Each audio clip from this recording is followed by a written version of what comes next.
How to stay motivated, ये JEE aspirant के लिए एक बड़ा क्वेश्चन मार्क रहता है। जेई एडवांस के लिए इतनी इतनी टेंशन नहीं होती, पता क्यों? जेई एडवांस के लिए इसलिए नहीं होती क्योंकि जेई मेंस में 92 परसेंटाइल से ऊपर लाने वाला ही बच्चा जेई एडवांस की तैयारी करता है।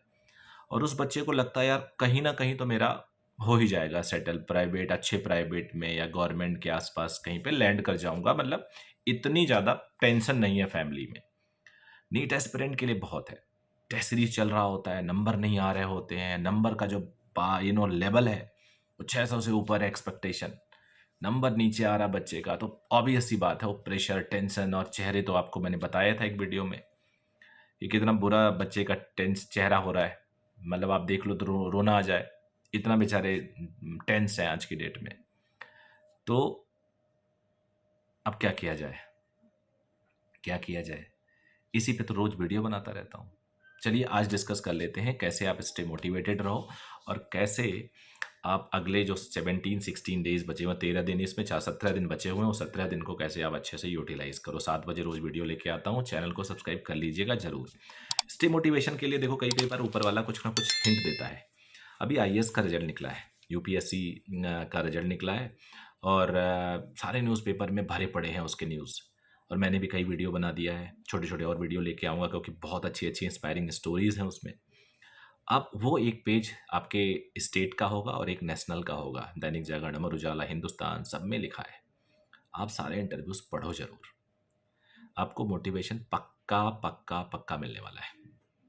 और उस मोटिवेशन से आप कम से कम 5-10 दिन का आपको डोज मिल जाएगा और आपका मूड अच्छा हो जाएगा और आप अच्छा परफॉर्म करोगे। बट इनर मोटिवेशन भी लाने की कोशिश करो। आपको पता है कि दुनिया लुट चुकी है, मान लो फॉर एग्जाम्पल, मैं एग्जाम्पल देता हूँ, टर्की में कुछ साल पहले अर्थक्वेक आया था। मैंने एक स्टोरी पढ़ी थी, पता नहीं आप लोगों ने भी पढ़ी होगी, कि एक बंदा जिसके 29 टावर्स होते थे, बिल्डिंग होती थी, वो बंदा, उसके पास शेल्टर नहीं है, घर नहीं है। अब वो सोचो वो कैसे मोटिवेटेड रहा होगा। कई कई बार आप स्टोरी सुनते हो कि बच्चा है, उसके पेरेंट खत्म हो गए दोनों एक्सीडेंट में, वो कैसे मोटिवेटेड रहेगा? तो दुनिया में जब इतने ऐसे ऐसे एग्जाम्पल है जहाँ पे आपको सोच के इमोशनल आप हो जाओगे, रोना आ जाएगा, आप फिर भी बहुत अच्छे हो। और अगर आप बहुत अच्छे हो उनसे, तो प्रॉब्लम कहाँ है यार? ज़्यादा ज़्यादा सिलेक्शन नहीं होगा, और अगर सिलेक्शन नहीं होगा तो कौन सा आफत आ जाएगा?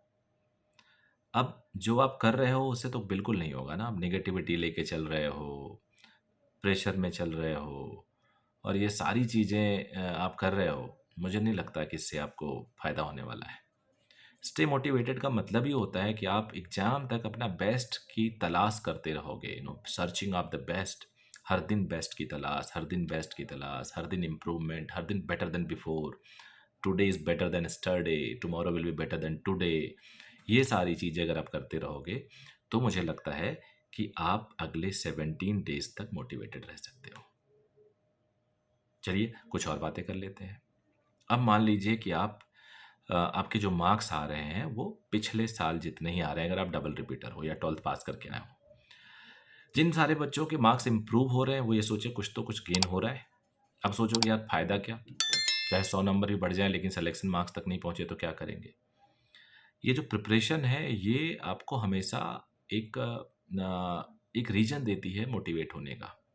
प्रिपरेशन हमेशा आपको हेल्प करती है कुछ ना कुछ नॉलेज गेन के साथ, कुछ ना कुछ सेटबैक के साथ। कई सारे बच्चे मैं जानता हूँ जिनकी प्रिपरेशन आज इसलिए ख़राब है क्योंकि उन्होंने खुद से ये रास्ता चुना है, टेस्ट ना देना, क्लास में रेगुलर ना रहना, खुद से एज्यूम कर लेना कि बायो तो आता है तो बायो की क्लास करके टाइम वेस्ट क्यों करें। तो 90% बच्चे जो परफॉर्म नहीं कर रहे हैं, they deserve at this situation. उनका तो खुद का चूज चूज किया हुआ था, ये दिन, यही दिन आना था उनके लिए। हाँ, कुछ ज़रूर मैं जानता हूँ उन्होंने मेहनत बहुत की है, लेकिन पता नहीं दिमाग कहाँ पे जा रहा है, क्या हो रहा है, उनके मार्क्स नहीं आ रहे। लेकिन मैक्सिमम लोग जो आज के डेट में परफॉर्म नहीं कर पा रहे हैं, उन्होंने खुद चुना अपनी ये तबाही। और अगर खुद चुना है तो रिस्पॉन्सिबिलिटी और रिजल्ट भी खुद ही भुगतना पड़ेगा। हाँ, ये एक ज़रा बुरा होता है कि उनके पेरेंट को भी भुगतना पड़ता है। मैं कई सारे ऐसे अपने स्टूडेंट को जानता हूँ जिनको लाख कहने के बाद भी वो टेस्ट देने नहीं आते। लाख कहने के बाद भी बात नहीं मानते। कोई मोटिवेशनल सेशन रखो भाग जाएंगे, कोई ट्रिक का सेशन रखो भाग जाएंगे। तो जब उनको करना ही नहीं है तो आप ज़बरदस्ती उनको डॉक्टर थोड़े बना सकते हो। अगर आप इस कैटेगरी में हो तो कोई बात नहीं, अभी तक आप गलती रियलाइज़ कर लो, सबसे बड़ी जीत की तरफ बढ़ोगे। If you realise your mistake then you will start progressing, आप आगे बढ़ना शुरू कर दोगे। मैं सबसे यही कहता हूँ कि आप पहले अपनी गलती मानो।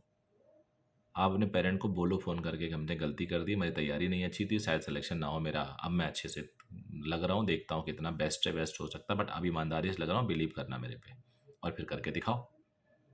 अगर ये सब आप नहीं करोगे ना तो आप अपने नज़रों में गिर जाओगे। और बंदा सड़क पे गिर जाए, गड्ढे में गिर जाए, कहीं भी गिर जाए, ऊपर उठ सकता है, लेकिन अपनी नज़रों में गिर के ऊपर उठना बहुत मुश्किल होता है। तो आई होप आप समझ गए होगे। Thank you very much, bye bye, take care.